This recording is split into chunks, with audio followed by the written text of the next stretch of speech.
O Olho de Horus.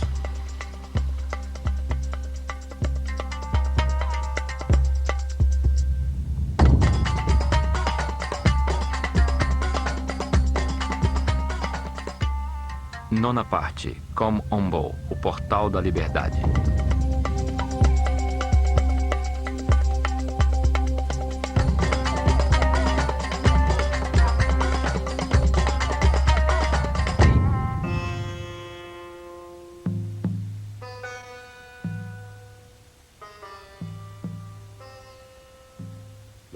Os egípcios entendiam que a realidade era manifesta por um único Deus através de suas forças criadoras fundamentais. As divindades aqui chamavam de Néters. O mundo físico era dirigido pelo faraó, que representava o nível de consciência alcançada pelo homem durante o seu reinado.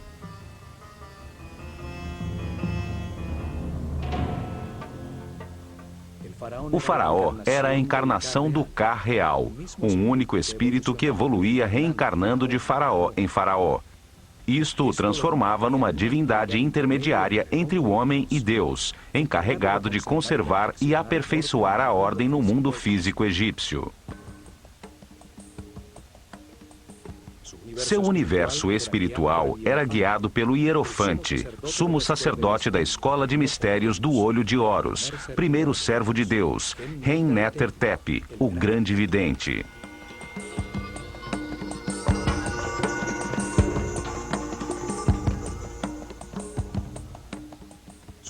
Seu símbolo era uma serpente com duas pernas e o disco solar na cabeça, a imagem da eternidade, da sabedoria e da regeneração física. A organização sacerdotal sob seus cuidados se dividia em 3 grupos.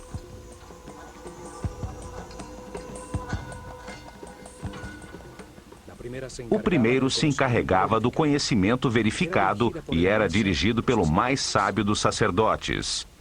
O segundo se encarregava da arte e dos rituais, e o terceiro era encarregado da administração dos templos.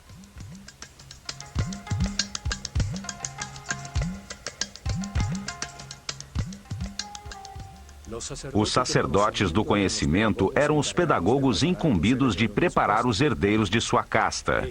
Eles transmitiam as verdades herdadas desde as origens da escola de mistérios na desaparecida civilização Atlante. Verdades já comprovadas sobre o funcionamento do universo. O conhecimento no mundo egípcio era transmitido com exclusividade aos iniciados da escola, que demonstravam com provas e atitudes perante a vida que podiam receber sabedoria e não fazer mau uso da mesma. A revelação é o verbo. Eram chamados de Rihabet, ou sacerdotes do conhecimento. Eles ensinavam a linguagem simbólica, a escrita, as matemáticas, a astronomia e o controle das forças fundamentais. A este grupo pertenciam os Cabirim, os medidores do céu, que registravam em todos os templos a abóbada celeste, fixando pelas estrelas o momento exato dos rituais diários, das festas anuais e da mudança que anunciava o fim de uma era e o começo de outra.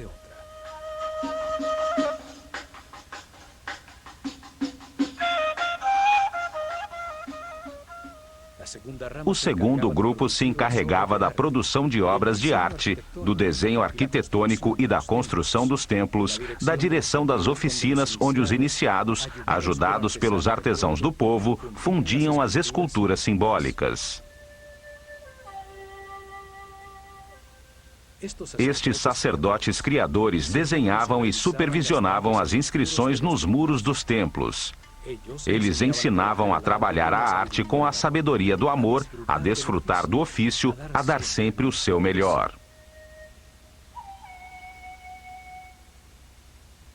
Desenhavam os símbolos, ferramenta fundamental dos rituais, os objetos e as figuras simbólicas. E depois determinavam o que se devia fazer regularmente com eles nos momentos cósmicos, tais como os solstícios e os equinócios.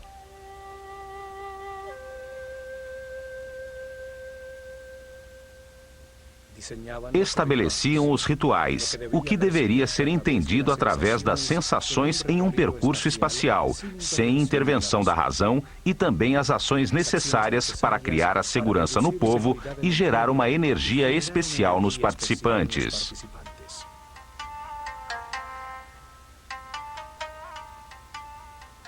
O ritual induzia os sacerdotes da escola de mistérios do Olho de Horus a ter autoridade perante o povo, utilizando o controle da intuição, da percepção do ser humano, independente de seu preparo ou nível de consciência.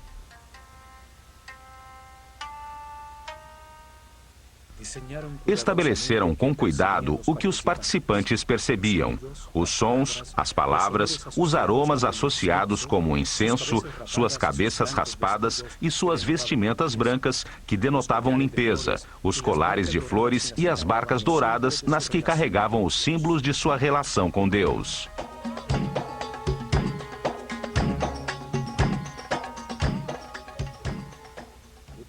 Usavam o ritual para transmitir ao povo a hierarquia e a ordem da sociedade que organizaram, utilizando ferramentas singelas, tais como a riqueza das vestimentas, sua visualização, a arrumação ou a quantidade dos participantes. O ritual renovava a relação entre os poderes. Acima, o Deus único. A seguir, os néters, os mortos, os sacerdotes, o faraó, seu exército e o povo. Os rituais aproximavam o homem do sagrado, induziam emoções intensas que impulsionavam suas ações de uma forma suave.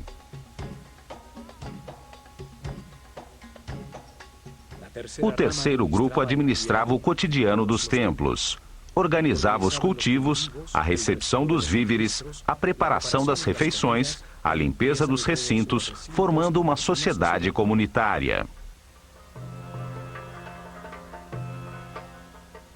Usava em sua base um grupo de sacerdotes temporários chamados de Wab, os puros, homens do povo que durante um mês por ano serviam nos templos, executando as tarefas diárias inferiores para depois retornar às suas atividades habituais.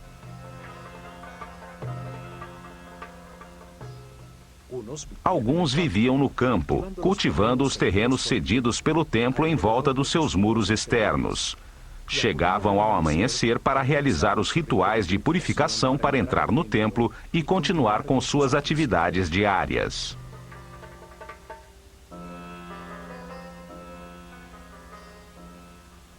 Outros viviam na aldeia próxima ao templo e trabalhavam o restante do tempo na administração estatal. Carpinteiros, operários e pedreiros consertavam e ampliavam o templo nesta modalidade de trabalho temporal rotativo.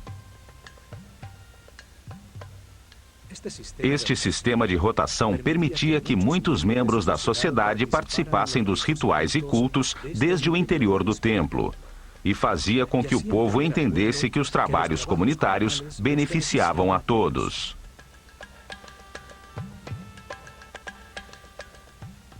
Os três grupos convergiam nos templos, os lugares onde se organizava a ordem, o Ma'at, a busca do equilíbrio harmônico temporal. Ali, o homem se submergia no espaço sagrado orientado para o cosmo, registrando seu permanente movimento.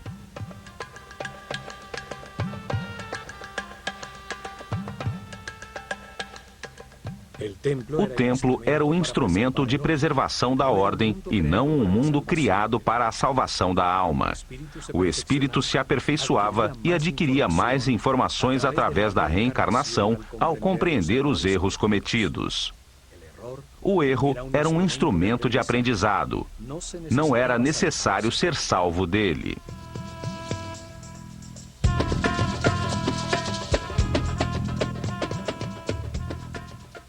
O templo era o lugar onde se encontravam as duas forças fundamentais, a força do caos e a da ordem. Ali se atingia o equilíbrio necessário, a harmonia que leva ao aperfeiçoamento de todos os indivíduos da sociedade.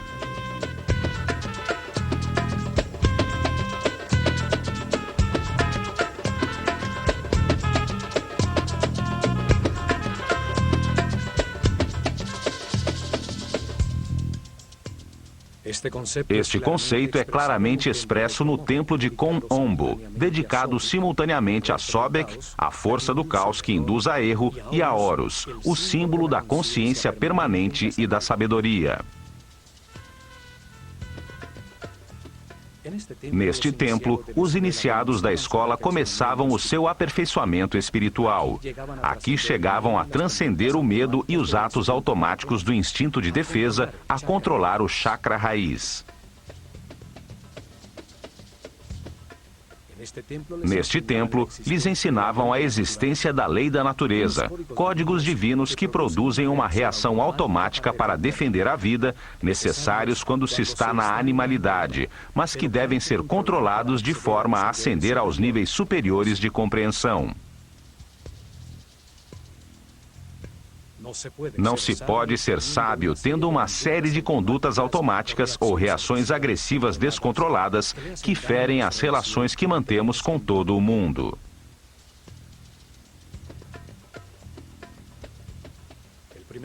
O primeiro nível de compreensão terminava quando entendiam que a vida é eterna, que a morte é uma porta no processo de reencarnações, quando controlavam as reações automáticas de agredir para defender a vida. Isto era demonstrado ao sobreviverem à prova da morte no centro conceitual dos dois altares, demonstrando sua audácia, segurança e confiança ante a perfeição de tudo que ocorre no universo, como veremos neste programa.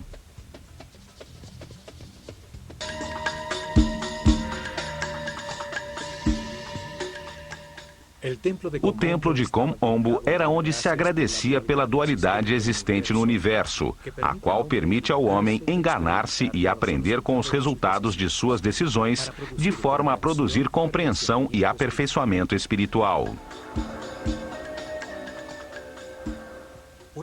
Por isto estava dedicado a duas forças opostas, representadas por Sobek, simbolizado por um homem com cabeça de crocodilo, e Horus, um homem com cabeça de falcão, o ignorante e o sábio, o ingênuo e o que tudo aprendeu de tanto enganar-se ao longo de 700 reencarnações.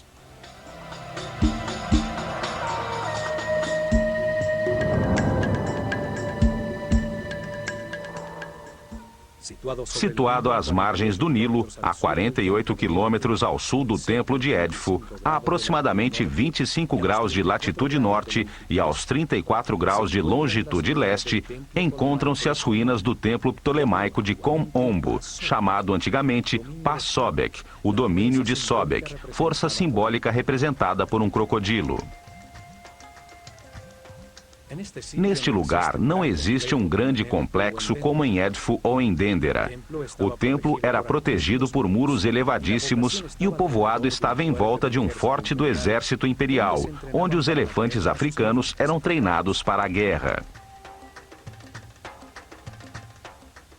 Ali, desde tempos muito remotos, ao lado do desaparecido forte, existiu um templo dedicado a honrar a polaridade, a dualidade de tudo neste mundo. Durante as dinastias ptolemaicas, o templo foi reconstruído, e são suas ruínas as que chegaram até os nossos dias. Kom-Ombo estava voltado para os 43 graus e meio sudeste, em direção à estrela Alfa do Centauro, uma estrela do hemisfério sul, que anunciava o surgir do Sol no equinócio de outono. O templo, dividido ao meio, é dedicado por igual a Sobek e a Horus, os dois extremos do caminho do aperfeiçoamento. Sobek, o começo do caminho, a ignorância e a animalidade. Horus, o fim do mesmo, a consciência permanente e o fim do ciclo de reencarnações.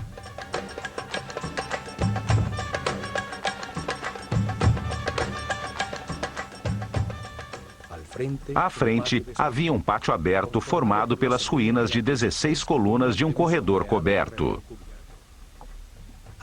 Até aqui, o povo podia entrar. Uma marca nas colunas dava autorização, o símbolo da ave sobre a semicircunferência em honra ao faraó.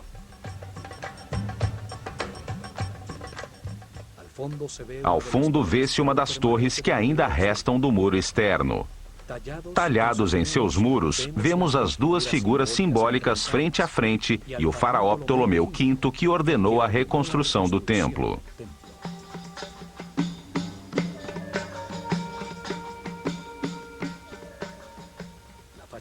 A fachada principal tem dois acessos simétricos, sobre os quais um dintel decorado mostra o duplo disco alado rodeado pelas serpentes que simbolizam a luz em meio à dualidade.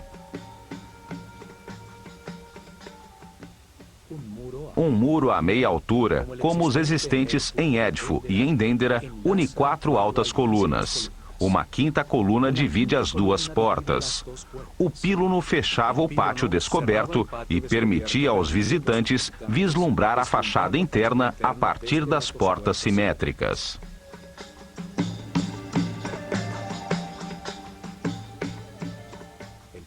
O pátio das colunas era menor que o do templo de Édifo. À sombra de suas desaparecidas galerias, os iniciados da escola de mistérios se refugiavam do sol.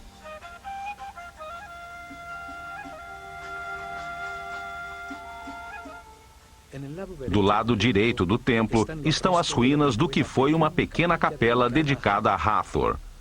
Em seu interior se conservam os restos mumificados de alguns dos crocodilos que eram mantidos em um labirinto de túneis inundados sob o templo.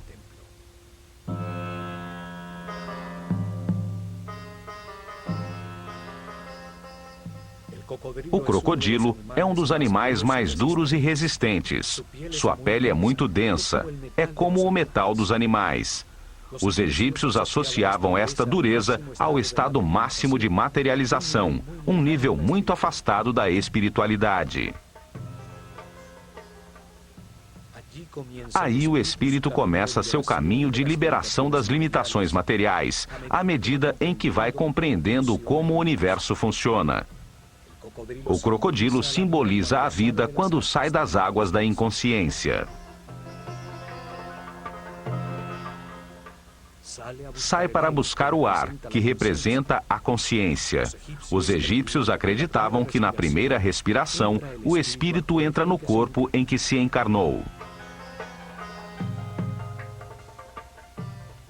A comprida coluna vertebral do crocodilo é um símbolo do eixo da vida em todo ser vivo. Até mesmo a esfera do planeta tem sua coluna vertebral sobre seu eixo de rotação.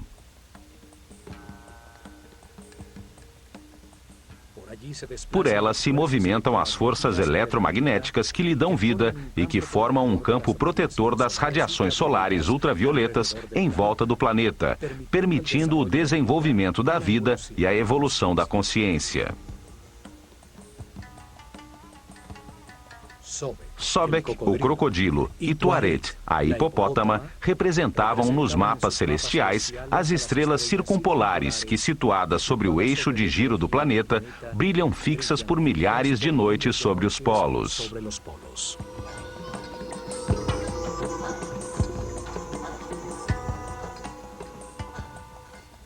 Os dois animais se mantêm submersos nas águas. Reinam na escuridão, subindo ocasionalmente à superfície em busca de ar para respirar.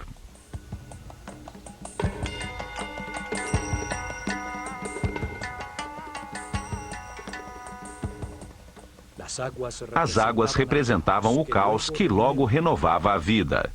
As águas do Nilo, coluna vertebral do Egito, transbordavam periodicamente arrasando tudo, para em seguida produzir o crescimento da vegetação e da fauna.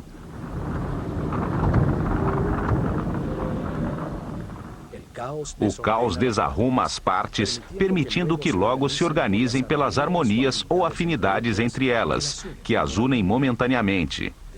Desordem, caos, ordem, harmonia, ritmos que se alternam. Esta força da natureza que desorganiza para renovar a vida era reconhecida com o nome de Sobek, o homem com cabeça de crocodilo.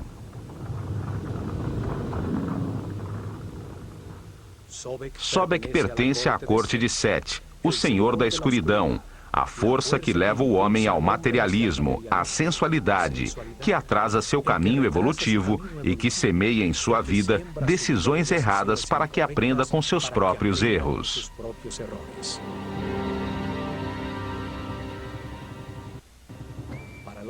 Para os egípcios, estas forças não eram boas nem más, eram neutras. Foram criadas por Deus para permitir o erro e o sofrimento, que trazem compreensão ao homem, levando-o à imortalidade e à consciência permanente.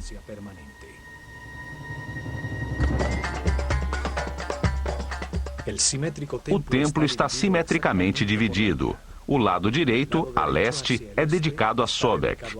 O lado esquerdo, a oeste, a Horus. O princípio e o fim do caminho evolutivo da consciência.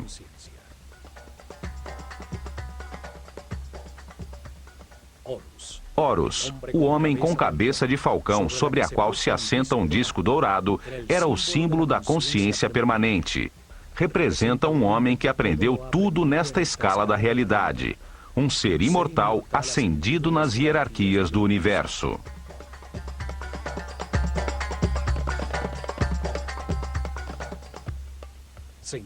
Encontra-se ao fim do caminho do aperfeiçoamento, quando o homem se transforma num mestre, num iluminado que se dedicará a outras missões no universo.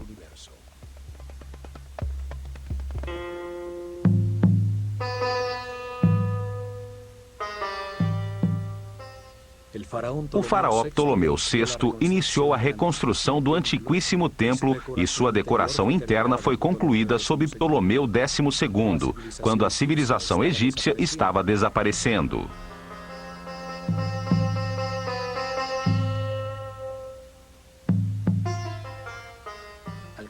Ao cruzarmos a fachada de 5 colunas com seus muros intercalados até meia altura, temos acesso ao salão comum, a Sobek e Horus, chamado de Casa da Vida. É um mundo simbólico, ali onde os iniciados recebiam ensinamentos e produziam suas artes e escritas, interagem as duas forças opostas. 10 altíssimas colunas com capitéis florais sustentam o teto mais alto do templo. Aqui, os iniciados escutaram de seus mestres que para avançar no caminho espiritual é necessário construir uma vontade inquebrantável. Há que se querer fazê-lo de forma consciente. As primeiras lições e exercícios eram destinadas a obter homens de fibra. Uma rígida disciplina era necessária para estudar, para controlar os temores, para dominar as paixões. Poder fazer e abster-se é possuir duplo poder.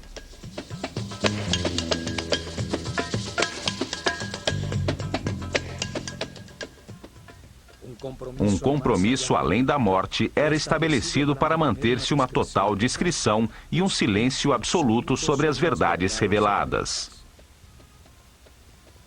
Um princípio hermético que garantia o acesso à informação somente aos que a mereciam, aos que podiam escutá-la.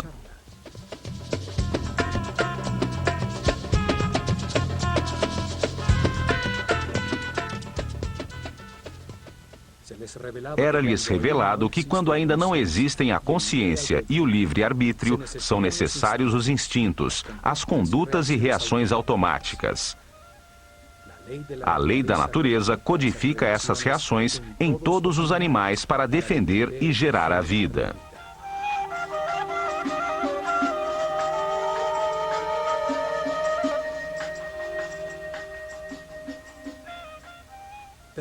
Mas quando se nasce como um ser humano e se quer abandonar a animalidade original, é necessário ter controle e consciência.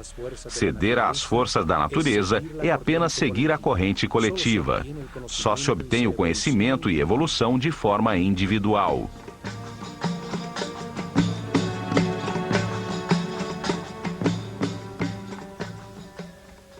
Na penumbra deste salão, via-se em seus respectivos santuários as reluzentes figuras douradas de Sobek e Horus, à vista dos iniciados no início das procissões nas festividades dos solstícios e dos equinócios.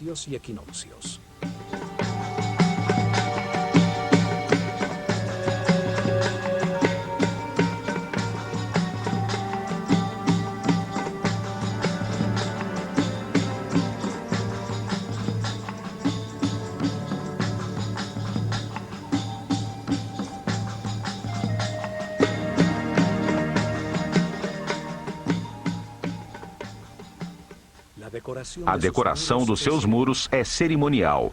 O faraó é abençoado por Sekhmet e Horus do lado direito e por Ísis e Tote do lado esquerdo.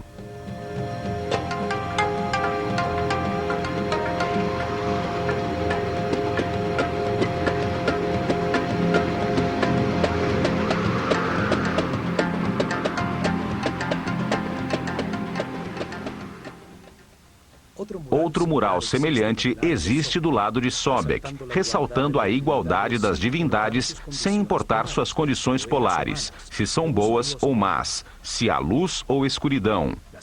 As forças opostas existem para moldar a consciência do homem, para que aprenda com o resultado de suas próprias decisões.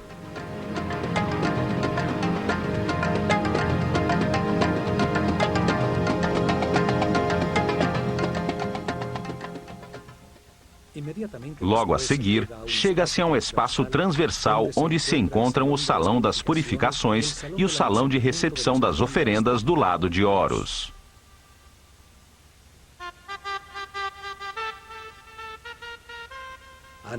Antes do nascer do sol, os sacerdotes se banhavam nas águas do poço ou do lago sagrado do templo, recebiam a fumaça do incenso e mascavam natrão, um tipo de sal, num ritual diário de purificação. Os banhos purificadores se repetiam ao meio-dia e à noite. Todos eram circuncidados, um hábito logo adotado pelos judeus. Vestiam-se sempre de linho branco. Não lhes era permitido usar vestimentas que contivessem peles ou partes de animais mortos, como o couro e a lã. A única exceção era a pele de leopardo sob os ombros, usada pelos altos sacerdotes, os Sen. Usavam o cabelo trançado de um lado da cabeça, como uma marca de sua condição.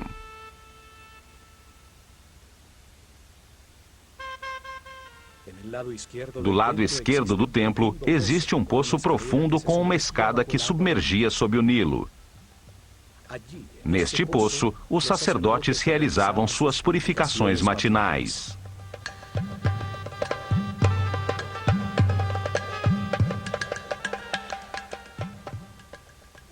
Uma abertura superior permitia que a água enchesse um pequeno aqueduto, que mantinha cheia uma piscina não muito profunda do lado esquerdo do templo, onde ficavam os crocodilos dedicados a Sobek.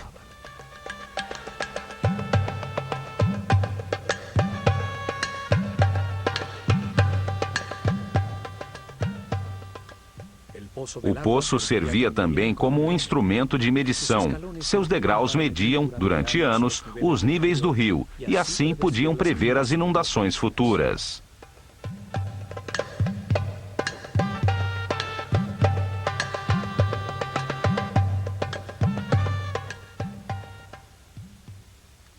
Nos muros de Kom Ombo ficaram registradas as festividades anuais que se realizavam em todos os templos do Egito. As procissões rituais que levavam as imagens simbólicas pelo rio, de um templo a outro, enquanto o povo com colares de flores cantava e dançava.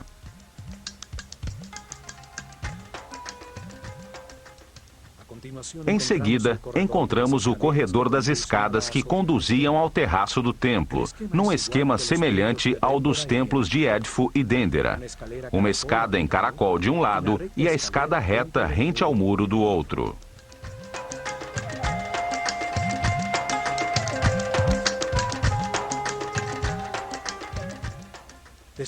Dali, chega-se à antecâmara dos dois santuários, que tem de cada lado um salão onde eram guardadas as barcas de ouro de Sobek e Horus, usadas pelos sacerdotes para movimentar as imagens simbólicas durante as procissões das festividades.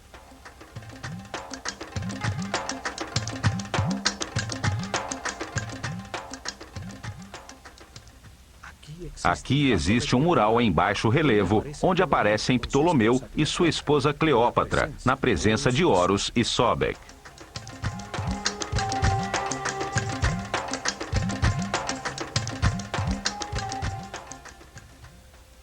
Nesta antecâmara eram consagradas as oferendas do povo. Diziam que se Deus não fosse alimentado com tais oferendas, sua fonte de energia se esgotaria, sobrevindo o caos. Era uma forma de agradecimento pelo recebido e de confiança no que viria.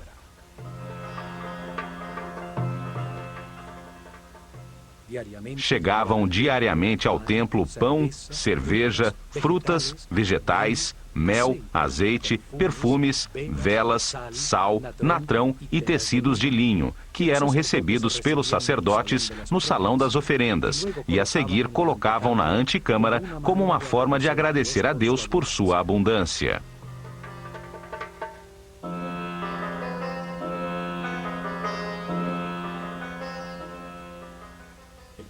O povo contribuía com uma parte da produção das terras que exploravam, propriedade do templo. O templo dava em troca estabilidade, prosperidade, saúde, alegria, vida e ordem.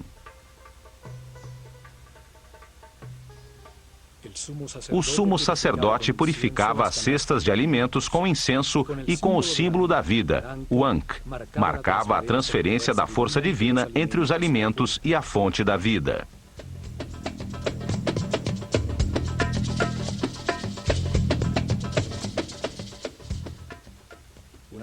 Depois de consagradas, as cestas com os alimentos eram levadas ao exterior da Casa da Vida, ao pátio das galerias, onde era distribuída entre os moradores do complexo religioso.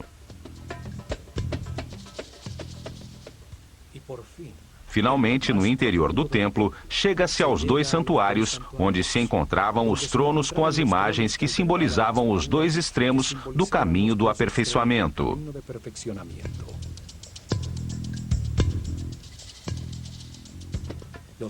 Os raios de sol ao amanhecer desterravam a escuridão, permitindo ao sumo sacerdote do misticismo abrir as portas do santuário e queimar incenso em seu interior.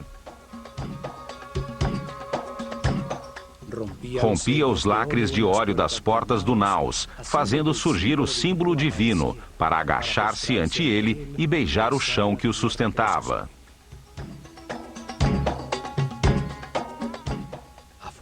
Do lado de fora, na penumbra do Salão das Aparições, os discípulos cantavam hinos religiosos e se ungiam com mirra, óleos, linhaça e canela, iniciando a primeira meditação do dia.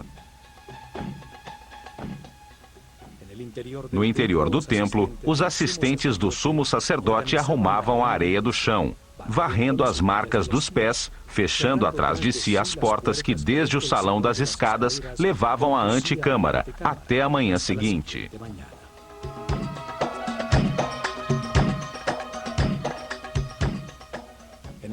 No centro simbólico das forças opostas, entre os dois santuários, encontram-se os restos de um muro duplo. Em seu interior ficava um espaço secreto. Do lado direito deste espaço secreto, encontrava-se o Santuário da Luz e do lado esquerdo, o da Escuridão.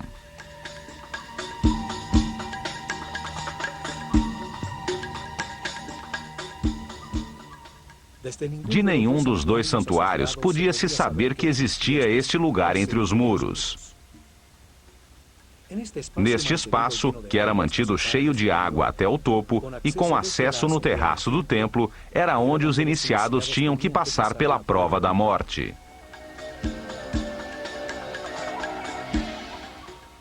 Durante meses, os iniciados recebiam instruções sobre os 4 medos básicos: o medo de perder, o medo de enfrentar, o medo do abandono e o medo da morte.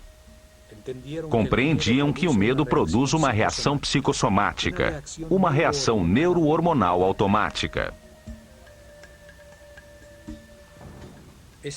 Esta reação se manifesta em uma tensão, em aumento da frequência cardíaca e da respiração.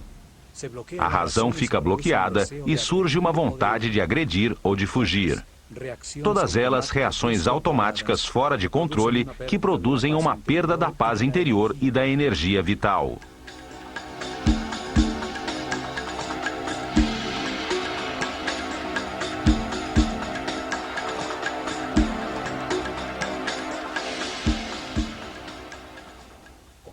Compreendiam que o medo é o resultado de uma mente que sai do tempo presente em direção ao futuro, a um tempo que não existe, para produzir um fato imaginário, onde se perde algo ou alguém ou se tem que enfrentar alguma coisa. Aprendiam a disciplinar a mente de forma voluntária e consciente, guiando-a com pensamentos escolhidos. Aprendiam a mantê-la sempre no tempo presente, o único em que se pode decidir e agir.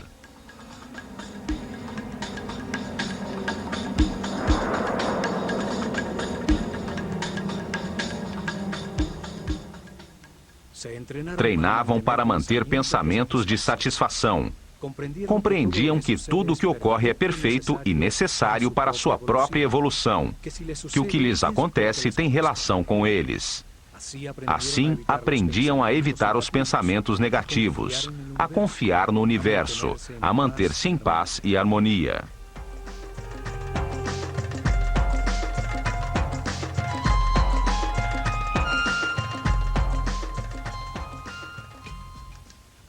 Até que os mestres determinavam que era hora de comprovar o aprendido durante meses.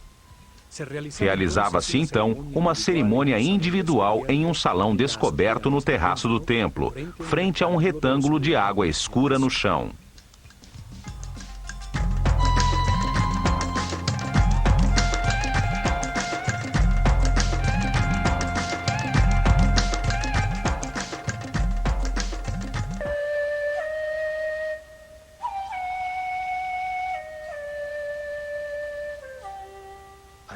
Ao começar o dia, após o banho de purificação, o discípulo e seu mestre subiam pela escada reta até o terraço, chegando ao salão das cerimônias descoberto, frente a um retângulo de água no chão.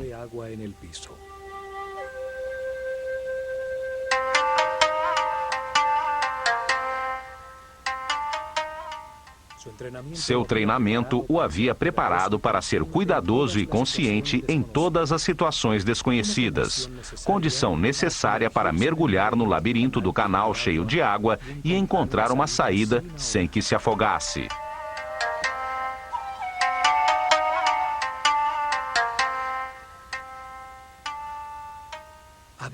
Chegava a hora de demonstrar o compromisso temerário de escapar ou morrer. A dúvida já não existia. Retroceder seria precipitar-se no abismo e abandonar o caminho do sacerdócio.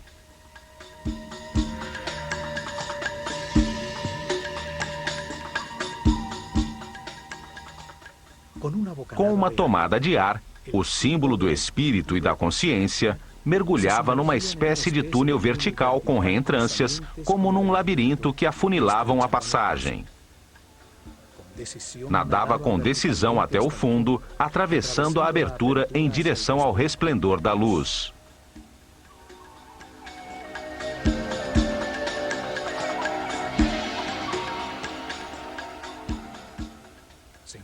Via-se então num tanque estreito, onde se avistava a silhueta recortada de um enorme crocodilo contra a luz do sol. Podemos imaginar o medo que pode ser produzido e o controle que se tem que ter sobre a mente para permanecer calmo e examinar em volta.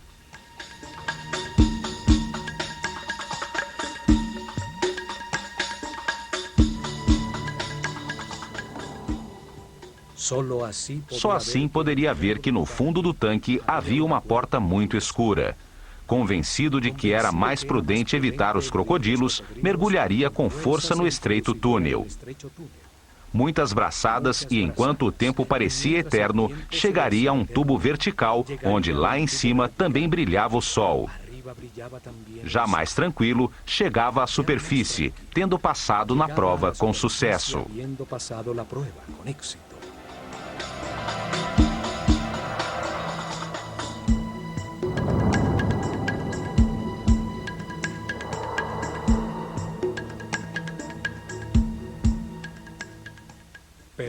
Alguns, porém, em razão do pânico ou em um estado de total irracionalidade, emergiam rapidamente ao lado do crocodilo, que era mantido bastante alimentado para não atacar, e eram informados de que haviam falhado na prova, que a saída não se encontrava passando ao lado do animal.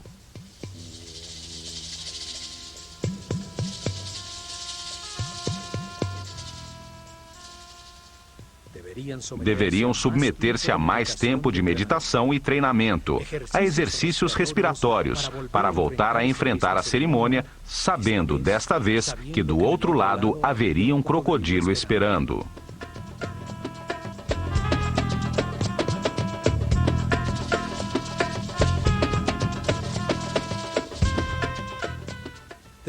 Após os santuários com o tanque central de prova, sobre um segundo corredor perimetral se encontram 6 capelas, 3 de cada lado de um espaço central, com a escada que conduzia ao terraço do templo.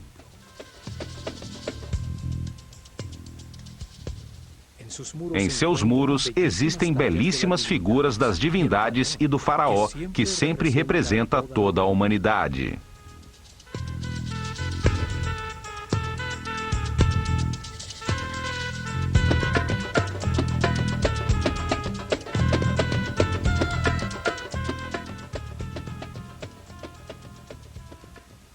Neste corredor perimetral se encontra a famosa cena onde o imperador Trajano se ajoelha ante Imhotep, o arquiteto de Saqqara, que lhe apresenta uma série de instrumentos cirúrgicos, fórceps, pinças cirúrgicas e tabelas farmacêuticas.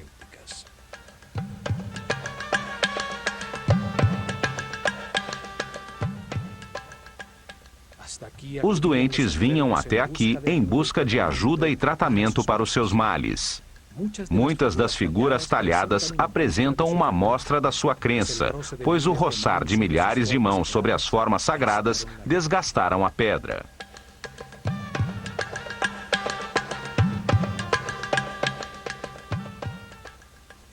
Neste muro também se encontra uma porta simbólica que existe na mente de todo ser humano.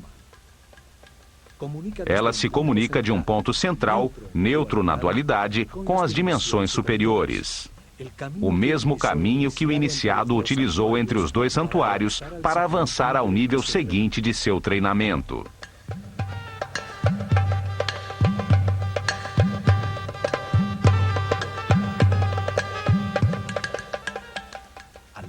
Do lado esquerdo encontra-se Sobek, com uma lança que termina com a figura de um leão, o mais perfeito dos animais.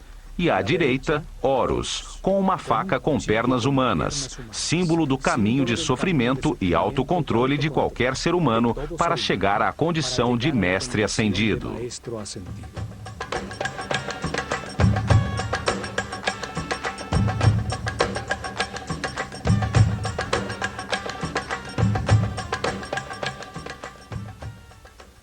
Entre os dois, um cântico de louvor, coroado por Maat, símbolo da ordem e do equilíbrio entre as duas forças opostas, o materialismo sensual de Sobek e a espiritualidade consciente de Horus.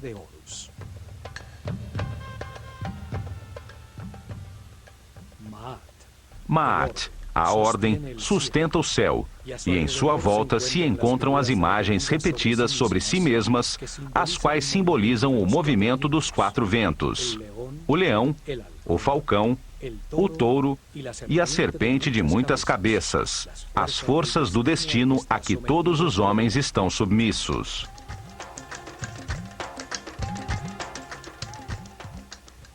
Curiosamente, estes mesmos símbolos foram usados posteriormente pelos cristãos para representar os 4 evangelistas.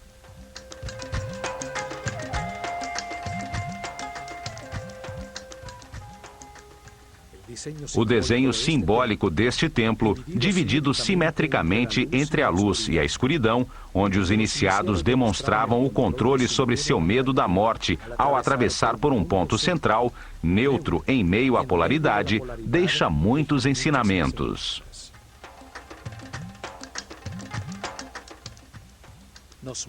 Mostra-nos que a realidade é o produto de nossos pensamentos, que o controle consciente dos instintos automáticos e a permanência no presente são a porta de entrada para os níveis de maior harmonia, paz e felicidade.